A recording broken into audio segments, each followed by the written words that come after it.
In today's video, I'm going to teach you how to post photos on TikTok PC. To get started, open your web browser and go to TikTok. Once the site loads, sign into your account if you haven't already.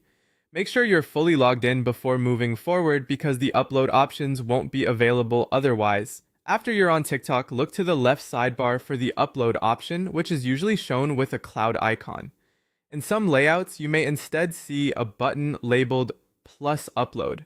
Either one will take you to the upload page, so click whichever appears on your screen.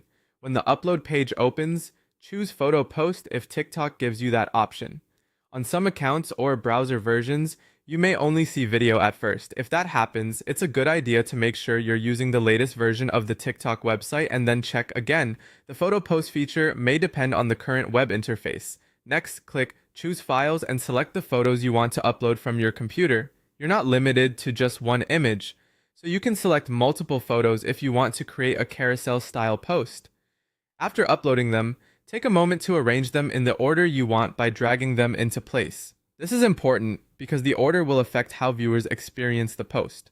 Once your photos are in place, add your caption. This is where you can describe the post, give context, or write something engaging for your audience. You can also include hashtags to help your content get discovered, and if needed, add mentions to tag other accounts. After that, review your privacy settings carefully.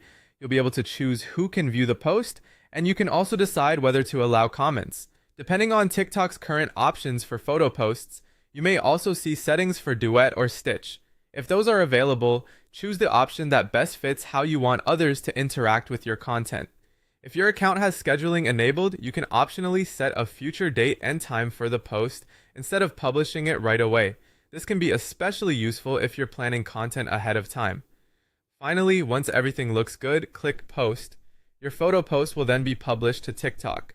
Before posting, it's always a smart idea to quickly review your images, caption, and privacy settings one last time so you can avoid mistakes and make sure everything appears exactly the way you want.